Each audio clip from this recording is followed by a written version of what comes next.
Raise your hand if you joined Toastmasters to turn in educational awards and recruit new members. Yeah, me neither. But what's the first thing we do when someone signs up in our club in Toastmasters? Hey, great, glad to have you as a member. All right, so we got to get you on your track to get your CC done. And hey, who else do you know that can join? We need more members. We need you to recruit new members. We push them to do exactly what our club needs them to do, right? But that's not why they joined. Why did they join? They joined because they had needs that they needed met. And what do we as a club do? We forget all about those. We're more interested in ourselves and making our clubs distinguished. I want to challenge your perspective. I want you to think of your members in your club as cars. You, as club officers, are a service station. So that new member joins your club. They've got that shiny coat of paint. They've got that new member smell. And a full tank of gas. And you can get them to do anything you want. You can get them to do speeches. You can get them to turn in educational awards. You can get them to recruit new members. You can even get them to serve as club officers. You can even get them to participate in a club contest. Right? Until what? They run out of gas. And what happens when they run out of gas? They run out the door. So how do we keep our members constantly fueled? How do we refill the gas tanks of our members so that they are happy, active, and engaged? Because I will tell you this, happy, active, and engaged members do not leave. Happy, active, and engaged members will get speeches done because they want to get them done. Happy, active, and engaged members will recruit new members. Because if you had a pot of gold that would never run out, wouldn't you share it with your friends? So if we want them to do what we want them to do, let's stop focusing on our goals as a club and focus on their goals as members. So for example, raise your hand if your club routinely, and by routinely I mean at least once a quarter, presents modules from either the Successful Club series or the Better Speaker series. A couple of hands, but not nearly enough. How many of you actually do it at least once a month? Whoa. Now think about this. The Successful Club series is a module, a whole series of modules created already that gives you the handouts, the script, everything you need to teach your members how to do better at giving a presentation. What do we ask our members to do? Get a speech done. But we haven't taught them how to do it. We're asking them to practice the skills we have not yet taught them. We're asking them to reinforce all the bad habits that they came to us to break. When we have the opportunity to teach them and then get them to practice the right behaviors the first time so that they will grow and they will develop much, much faster and much easier. Now I want to tell you that in our club, we are aided by a great team. We have 7 club officers. I know some of you may have 6 people doing 7 roles. That's fine. Let's talk about those 7 club officers for a minute. You start out with your sergeant at arms. How many of you refer to them as your sergeant at arms? You start out with your sergeant at arms. And I will tell you, the sergeant at arms is probably the biggest unsung hero of your club. Because without them, you don't have your meeting space, you don't have your club properties, you don't have anything to make that meeting happen. Your life ceases to exist if that sergeant at arms stops doing their job. So that sergeant at arms is, by the way, not only responsible for just securing the meeting space and getting the properties there, but making sure the room is set up, making sure it's returned back to a state so that whatever organization is allowing you to use that room doesn't stop allowing you to use that room. And making sure that you're good tenants. hopefully having the opportunity to greet guests at the door as they come in. So your sergeant at arms is a key player in your core team. You have the secretary. How many of you have ever heard said or have said to other people, hey, just go ahead and be the secretary, it's easy, you don't have to do anything.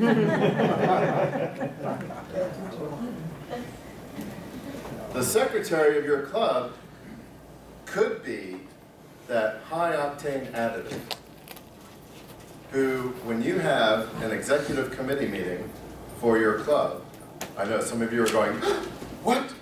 Executive committee meeting? We don't have those. Ding, ding, ding, ding, ding. There's an issue there. Your club officers should be meeting at least quarterly, hopefully monthly, to talk about the business of the club. Where are you at? Where are you going? And how do you expect to get there? And your secretary should be keeping minutes. These minutes should include action items. You want, for your secretary, the biggest nag you can think of. Who is going to nag, nag, nag, nag, nag to make sure these people get their job done? That is a wonderful secretary. Someone who can get those meeting minutes out with the action items, and at least a week or two before the next meeting, you send them out again as a reminder. Hey, we have another meeting coming up. Here are the action items you all agreed to do. Because some of you on that list of action items are going to go, don't, I forgot. I completely forgot to do what I promised I would do. Now I have a week to get it done. And then you'll forget again. But you have that opportunity.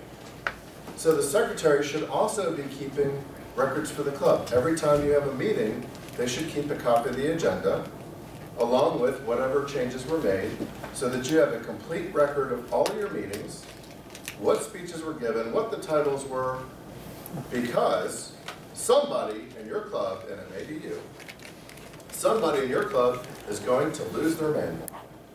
I know that never happens, right?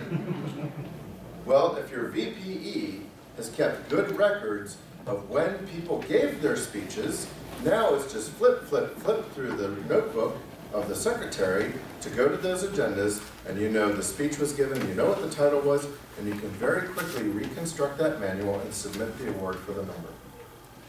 And it takes all of about 10 minutes. Yes, ma'am? Even better, if you signed up online and filled it out, it has a record or report that you can print off right from the network. Excellent point. Signing up online. We're going to come back to that moment. I definitely want to talk about that, but that's a good opportunity to talk about signing up online now. We're going to come back to that as well. Your treasurer. Your treasurer is kind of like that collection agency that everyone wants to avoid their phone calls. Now think about what the treasurer can do for the club. Your treasurer, first of all, how many of you, raise your hand if your club only meets twice a month? That means if dues is due on April 1st, and I just start collecting dues beginning of March, I have 2 meetings with which to try and catch you to get you to pay your dues. But if I recognize that we only meet twice a month, I need to start at least a month sooner than that to give plenty of opportunity for people to get their dues paid, so that when I send the dues in, I'm not just doing the, okay, let me get the minimum number in now so the club has renewed, and we'll try and catch the rest up later. Try to get it so that the club is together, you do it one time, it's done, because everybody has paid. Now sometimes it happens that people aren't always easy about paying their dues. I will tell you, I can't remember the last time I actually carried a checkbook. Just don't do it. Not in today's age. I have credit cards, I have cash. Which would the club prefer? I'm happy to do it that way, but I just don't write checks. So I will make it a point, if I remember that the dues is due, great, I'm here at the meeting, let me just give you cash. Please be good about writing my name down and how much I paid, so that you don't forget and come back to me and go, no, you didn't pay your dues. Yes, I did. The other thing is a good treasurer knows how to get people and keep them engaged so that they pay their dues. I was a member of a club one time, and we had a member who never, ever seemed to have his checkbook on him. He never, ever seemed to have enough cash. It wasn't that this guy was hurting for money. He drove a wonderful Jaguar, always dressed to the nines, and Well, let's just say he certainly had a hefty cologne budget. He also loved his niece. He had pictures of his niece all over his office. We were a corporate club. Our treasurer went into his office after having cut a lot of words out of magazines and created a ransom note. If you want to see your niece again, pay your club dues. And he promptly absconded with every picture of this guy's niece. Would you believe he just happened to have his checkbook on him that day? Get creative. Have fun with it. Make it something exciting. Incentivize it. Hey, if you pay your dues early, there's an early bird special, you pay half the club dues. If your club can afford to do that, why not give people the incentive to get it in early? So your treasurer can be really a key player for a role that everyone just think is, oh, you don't have to do much. Your treasurer could be giving your club officers regular reports. Where are we on the budget? How much money do we have to spend? Is there an actual budget? Have you divided that money up by priorities among the different officers and your incentives and your initiatives of what you want to do? Is your treasurer keeping you informed of what you can do? Now, your vice president of public relations. This is the outside voice of your club. When I was district governor, people would come up to me and say, "You need to send us members." I'm sorry to inform you, you did not elect Harry Potter as your district governor, and I can't just conjure them out of thin air. When I ran for the board of directors, people would come up to me, "When you get on the board, what are you going to do to advertise and send us more members?" Okay, let's talk about how this works a minute. People don't join Toastmasters International. They don't. People don't join District 65. People don't join an area. People join a club. How do they know that club is there? Because you have to advertise. If you don't advertise, there's nothing we can do to send people to you. It has to be done at the club level. Oh, world headquarters can do things for name recognition. If you saw the Hilton Hotel ad, where it said, you do this, you join Toastmasters. Oh, the hits on Toastmasters.org spiked after that. And I bet a lot of people went into the top left corner and hit find a club. And they put in their zip code, and your club might have been one of the clubs that showed up. But was your website really inviting? Did it work? You heard today at the luncheon how much work Roger has done to help the clubs get the URLs functioning so that when you click on that, it shows up. But once it gets there, how many of you shop online? I shop online for almost everything. People shop online for clubs. And they're going to look at 7 or 8 or 10 different club websites and decide which one to even visit. How are you going to get those guests? Is your website so inviting that people go, there's no way I'm not visiting that club? The Meet Our Members page is there so that people click on it and go, what a warm, inviting group of people. If you've got just 1 or 2 members up there, ooh, it looks a little weird. You got no members up there? What are you, CIA? Have a robust website. That's part of your VPPR's responsibility. Having a good club newsletter, having a good marketing campaign in many different ways so that people know your club is there and they know it's a vibrant club that they want to come in and check out. That's the responsibility of your VPPR. Your VP of membership, that is the key person responsible for making sure that your members are happy, active, and engaged. They should be doing member interest surveys. They should be doing things to make sure that the members you have now are meeting their goals, they know what they want, and they're being met, because again, happy, active, and engaged members don't leave. Is there something that's not working for them? Talk to the other officers and try and get it fixed. Because if you fix it for one, you're probably going to fix it for all. So your VP of membership is really the one with their finger on the pulse of the club. So that brings us to the Vice President of Education. Let me ask ask you a question. Would you rather live paycheck to paycheck or have a fat wad of cash in the bank? Show of hands for paycheck to paycheck. Really? Okay, show of hands for fat wad of cash in the bank. If you have a club look-ahead schedule that goes at least 4 or maybe even 6 meetings in advance, every time you put a roll on that look-ahead, you're making a deposit into your Toastmasters bank account. If you're one of those clubs that at the end of the meeting says, okay everybody, that was a great meeting. Who wants to be Toastmaster next time? Who wants to give a speech next time? You are living paycheck to paycheck. And that's not a good position to be in. I will share with you, when I was a VPE, charter VPE, first time in Toastmasters, I went to a club officer training, and someone said, if you're not assigning the roles, your club is going to fail. Wow, what a jerk. I got so many volunteers, I'm beating them off with a stick. This guy doesn't know what he's talking about.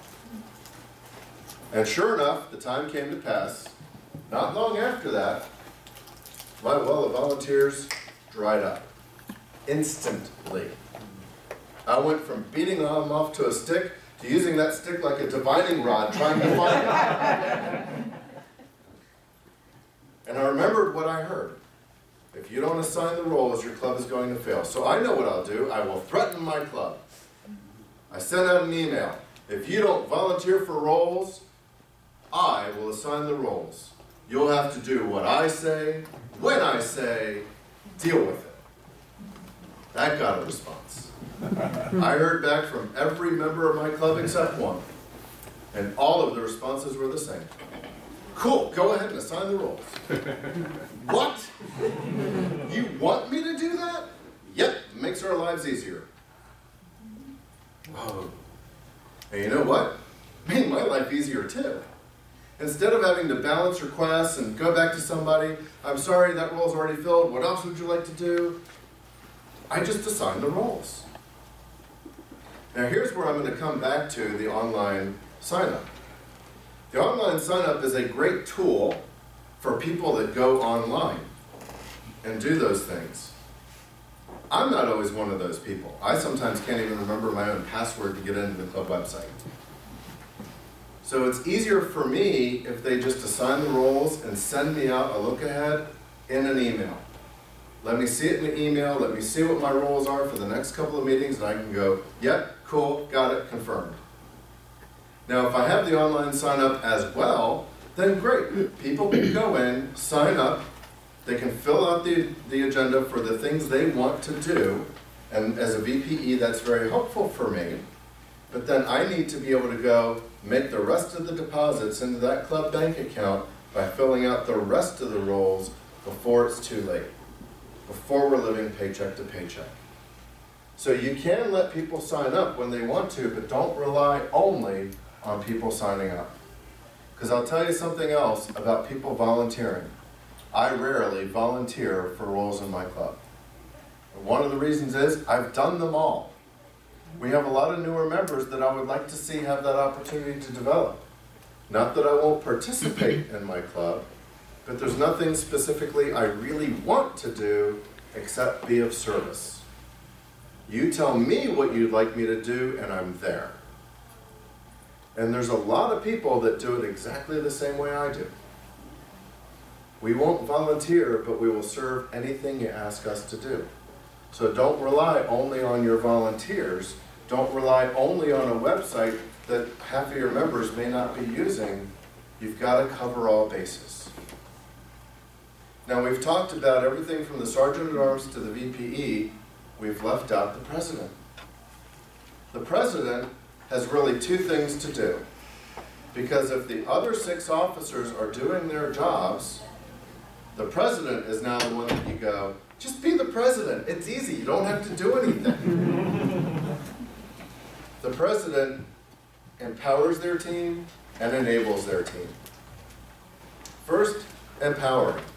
Now if I say to you, Marcy, you have my permission to go out and do a great job. How many of you think that sounds really corny?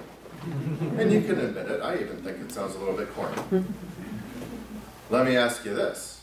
Have you ever been in a situation where you held back and did not take initiative because you were worried about how others were going to react to it?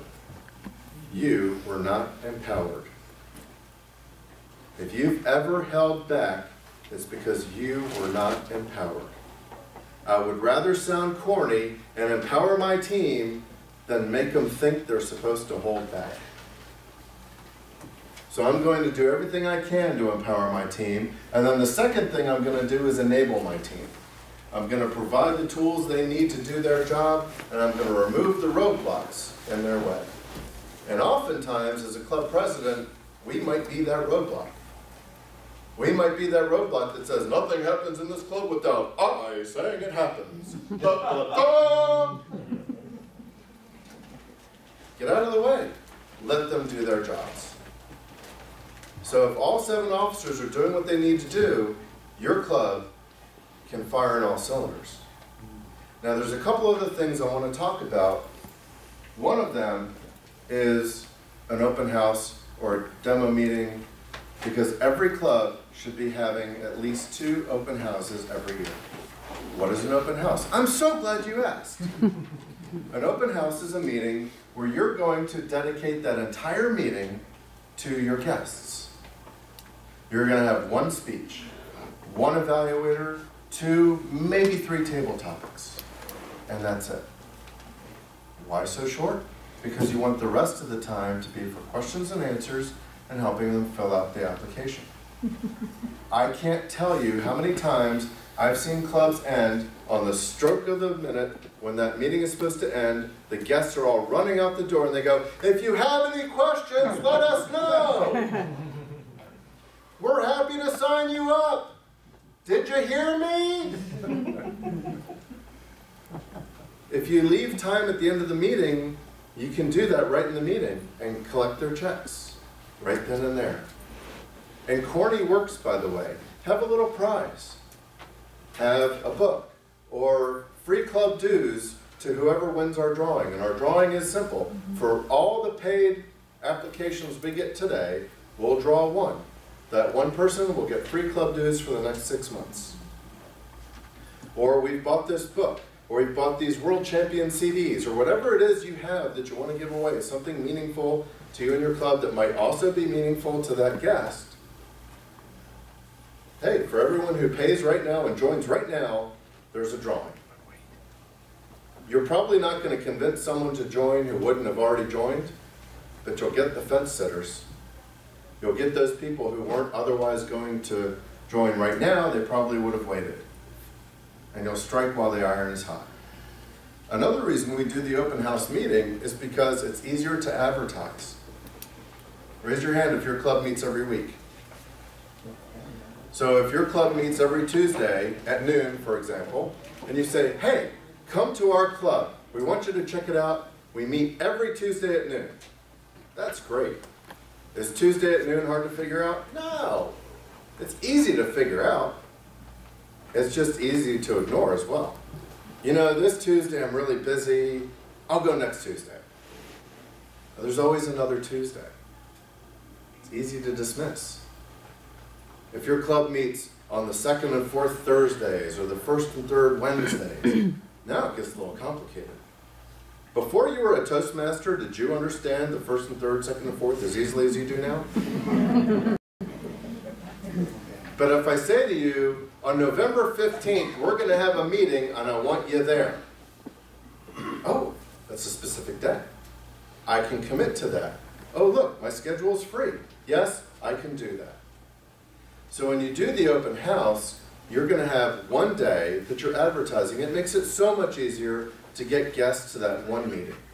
Your Toastmaster of the day describes everything those guests are doing and the meeting functionaries are doing in the meeting so that the guests understand exactly what's happening. Your 1 speaker, I've heard a lot of back and forth over who the speaker should be. Some people say, never, ever, ever use anyone who's too polished. You'll intimidate the guests. Okay, so what they do is they get someone who's just giving their icebreaker. someone who for the first time is going to speak and now also speak in front of all these guests. And kudos to those that have the courage to do it. But is that really what you want to showcase? Is that what you want to highlight as what we can do for people? Put you on the spot your first time out of the gate? Or do you want to put a polished speaker up there and go, we did that. We can do that for you too. I'll take the polished speaker, thank you. In fact, I had one demonstration meeting, one open house, where my speaker was so polished, he was a world champion in public speaking. It was Darren LaCroix. And he did a speech called From Chump to Champ. He showed video clips of him doing stand-up comedy. He sucked. That's why he joined Toastmasters. And then he showed his world championship speech, and he knocked it out of the park. And he said, Toastmasters got me from that to that, and it can do it for you too. So there's nothing wrong with having the most polished speaker in your club do the speech, especially if you have the right message. And it doesn't have to be an overt sales pitch, just something that sneaks it in there. Your evaluator should be whoever is going to win your evaluation contest. So if you can get Kirsten to come do your evaluation, that is great. But your evaluator should be the best evaluator, because let's talk about evaluations for just a minute. There are 3 members of every single club. They are Whitewash Willie, Brutal Ben, and Rerun Rosie. Whitewash Willie is that guy that says, oh my goodness, Keith, that was such an amazing presentation. I can't think of a single thing you can do to improve. Have I helped him at all? No. And if it was unfortunate enough that Keith is an icebreaker, and I've seen plenty of whitewashed icebreakers, what you've just told that icebreaker is my first time out of the gate, I aced your final exam, you have nothing to offer me. Thank you very much, I'll be leaving now. There's always something you can find that a speaker can do better. Brutal Ben, on the other hand, is that member of your club that just says, Ray, I'm not going to sugarcoat it. That was a great speech, but you didn't do this, you didn't do this, you didn't do this, you didn't do this, but I loved it and can't wait to the next one. And meanwhile, Ray's going, I feel so beat up. And what are the guests in your club thinking? I'm going to sign up for what? No, not going to happen. Brutal Ben will drive more people out of your club than a snowplow. And Rerun Rosie, she's the one that gets up and does the book report. Lisa gave us a fantastic speech this morning. She talked about this, and she talked about this, and she talked about this, and she talked about this. Hey, newsflash, we were there. We heard it too. We don't need the play-by-play analysis. It's like having John Madden do your evaluation. Way to go, Captain Obvious. And there's also Tangent Tammy in your club, who will sit there and go, Lisa, that was a wonderful speech this morning about your coworker and about your work situation. It reminds me of the time that I had my situation at work, and we did this and we did that, and all of a sudden 3 minutes is gone because they went off on some tangent. Okay, that's your speech for the next time. Right now, focus on the evaluation. Evaluations are the key. And I will tell you, Corey said it right in the briefing. Evaluations are the key to successful clubs. Because if you do great evaluations, your members will keep coming back for more, and your guests will go, ooh, I want some of that. And if you don't do great evaluations, they're going to go, whatever. If I have time, I'll show up. Maybe, kind of, sort of. But the evaluations are the crown jewel of what we do. So always make sure that you get rid of the brutal bends by teaching them how to do it right. I've had brutal bends in my clubs, and I've sentenced them to community service. I have. Your punishment is you're going to be the next person to present Evaluate to Motivate. Oh yeah, that works. Whitewash Willies, teach them what to look for. And I will tell you, to just sit there and say, You know, Debbie, that was a great speech. I really enjoyed it. Your humor was amazing. It was really informative. I learned so much from your speech. You did such a great job. I'd really like to see you do a better job with your hand gestures. I thought you could have done better with your vocal variety, and I'd like to see more use of the floor space. But other than that, it was a great speech. I learned so much. You always do such a good job, and I can't wait to see the next one. Now that was evaluate to motivate, right? I said something positive, I gave room for improvement, and I said more positive. But was there anything of value? No. I mean, better use of hand gestures, better use of the floor space, better vocal variety. I can give that evaluation to any speech without even having seen it. What specifically would have done better? So for example, you heard in the evaluation contest this morning with Lisa, hey, you did a great job in the center. You even came over to your right a few times. You kind of ignored the left. And how did Kirsten do it? I don't know how you voted a couple of Tuesdays ago, but you can go to the left. You know, there's so many ways to do these things and make it fun and exciting and enjoyable. But the evaluations are the biggest thing that we give people. That's the biggest treat and the biggest paycheck that we give our members in how to have a high octane club. So if you've got these things going, if you've got your 7 club officers going, you're constantly putting fuel in the fuel tank with great evaluations, you're advertising your club and getting guests in, and at least twice a year you're focused on one meeting to get those guests in the door, already you're doing way better than most of the clubs out there. Now let me ask you this. Do we have any questions, comments, or character assassinations? Bless you. This is a great time. Yes? You mentioned earlier about the getting people to volunteer, and you mentioned the importance of putting people on a list. What you didn't mention what happens if certain people don't show up, and how it's their responsibility to get somebody to replace them. Excellent point. Excellent point.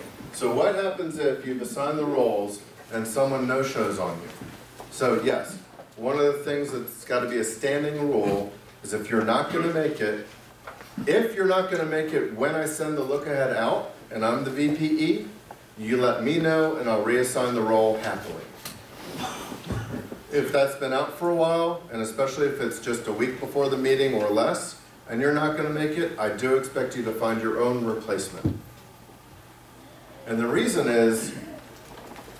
I differentiate it, because when I first send that list out, I'm looking 4 to 6 meetings in advance. So you might come to me and say, hey, you've got me scheduled to do something 3 meetings from now, and if we're meeting every other week, it's 6 weeks from now, I'm going to be out of town. Wonderful. Thank you for letting me know. I go back, I put out on your column so that I know you're not available, and I assign someone else to that role. There's plenty of time to make that happen. Another trick I've seen a lot of clubs do is they have what's called a hot seat. And they will assign a member to the hot seat role. And that hot seat is no matter what comes available, last minute, you're the first phone call. And that way someone's always on deck, ready to go. That means you better have your speech ready. Because it might be one of the speakers that isn't available to show. I've walked in, as you heard earlier, I've gone to visit clubs all over the world. I believe you should have an out-of-club experience. And when I travel, and I do travel, I always look for opportunities to go visit other Toastmasters, because Toastmasters operates on S&D technology, which stands for Steal and Distribute. And I will visit other clubs and I will see what they do and I go, awesome idea. I'm stealing that, taking it back to my club. By the way, here's a few things that we do that you might really enjoy. And don't just take, give back as well. And the hot seat is one of those things I've seen them do. And I've actually gone to some meetings where they've said, hey, would you like to fill a role? Absolutely. What can I do for you? Can you be our Toastmaster of the day? Wow. Okay. Yes. Absolutely. I can do that. Is there at least a printed agenda for me to follow? No, not really. Cool. Hopefully there's at least a flip chart or a whiteboard or something in the room where I can at least put the agenda on the whiteboard or the flip chart, and then we can just go off of that. Otherwise, I'm scribbling it down, and at least I have something to go off of. Have a clear agenda. Make sure that you always have the agenda done. This is another great tactic of high octane clubs. If your club meets on Wednesday, and let's say you meet every Wednesday, if your club meets on Wednesday, the agenda should go out for that meeting on Friday. And the reason I say Friday is because there's someone who has forgotten that they're supposed to be doing a speech, and they now have the whole weekend and a couple extra days to get their speech developed. It's a great reminder for people. And then you're going to send the agenda again, final agenda, on Tuesday. Again, it's another reminder. We have our meeting. It's tomorrow. These are the people that are on the hook for roles. And that's usually when you get a lot of the phone calls. Oh, something came up. I can't make it. So hopefully if you have those calls, most of them flush out on Friday. The rest of them flush out the day before. And you're not 3 hours before the meeting trying to fill roles. So sending the agenda out, having a clear agenda, sending it out early is a huge benefit to your club and helping them know what's coming up.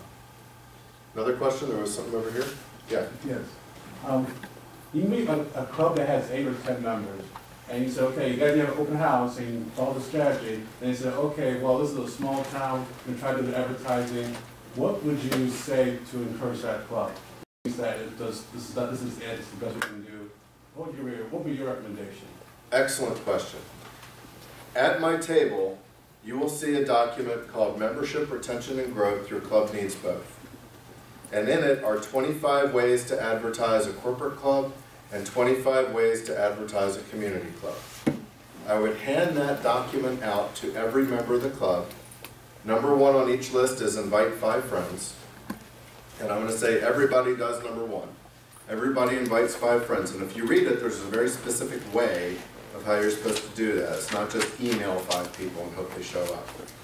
The other thing I'm going to do is I'm going to say everyone in this room take one thing from that list that you are going to commit to doing.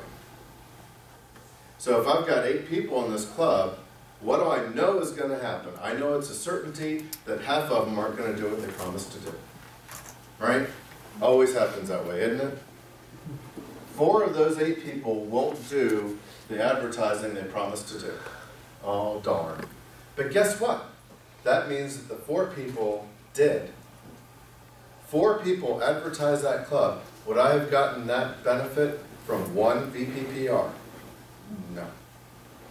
I will have gotten more advertising from those 4 people than 1 VPPR, so we are ahead of the game. So I will pass that list around to all 8 members, and if it's a really low membership club, I'm going to do 2 other things. I'm not going to wait every 6 months between open houses. I might do an open house a month until I get my membership built back up. The other thing I'm going to do is I'm going to talk to my area governor and my division governor, and I'm going to see if I can beg, borrow, and steal members from other clubs to come join us to build the energy in the room. So when those guests walk in, there's more people, there's more energy, and it's more likely they're going to see a great, fun, productive meeting that's going to exemplify a club that they would like to join. And I have literally seen clubs rebuild from 2 members over 20 in less than 6 months doing exactly that method. Thank you. My pleasure. I think we have time for one last question. Yes, ma'am. I think one thing that I know our club does is we have a person, and everybody can do this also with, you just have what you call a back pocket. Because if somebody an hour ahead of time finds out that he can't come and he's doing his speech, he may not even be able to reach anybody because people are already left to go to the meeting. So we have what we call as a back pocket speech, and you just carry, if you're doing it with props, you just carry your props in your car. The only thing you have to do before the meeting is go back to your car and get your props and your speech and stuff filled up.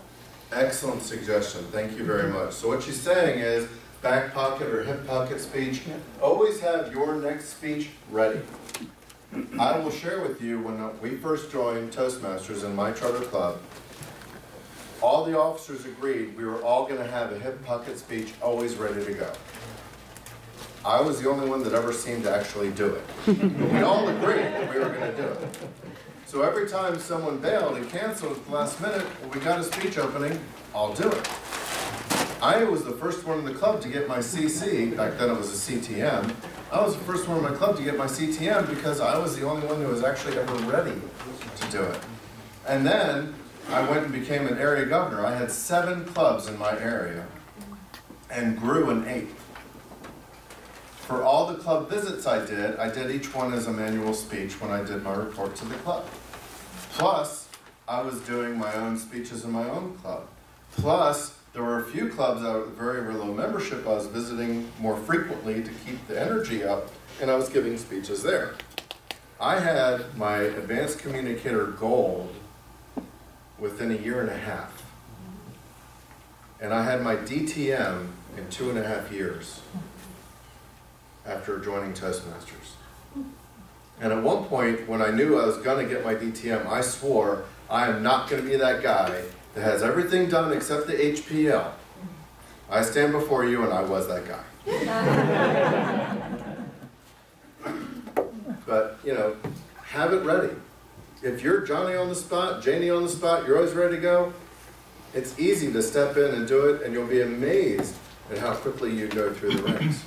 Another thing I want to share with you before we close is that I took the opportunities that I learned in Toastmasters and I applied them to what I was doing in my day job.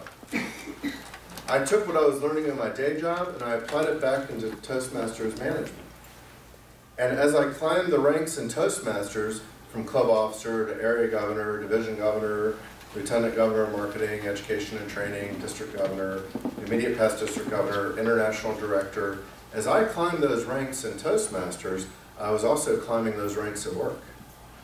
Because I constantly applied one to the other, and I constantly got to the point where I was getting promotions because of what I was doing in Toastmasters, because of the skills I was developing in Toastmasters.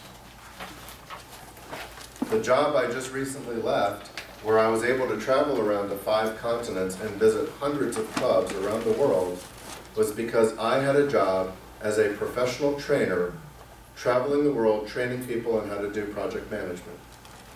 I would not have been qualified for that job were it not for the skills and the lessons that I got through Toastmasters.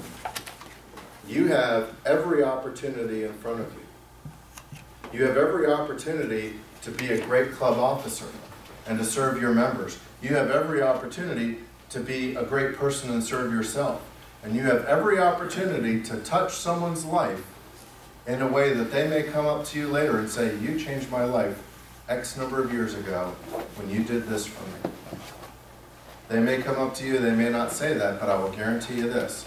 If you're helping your members as a club officer, if you're focused on being that service station and focusing your needs on them, you will touch people's lives. Mr. Toastmaster.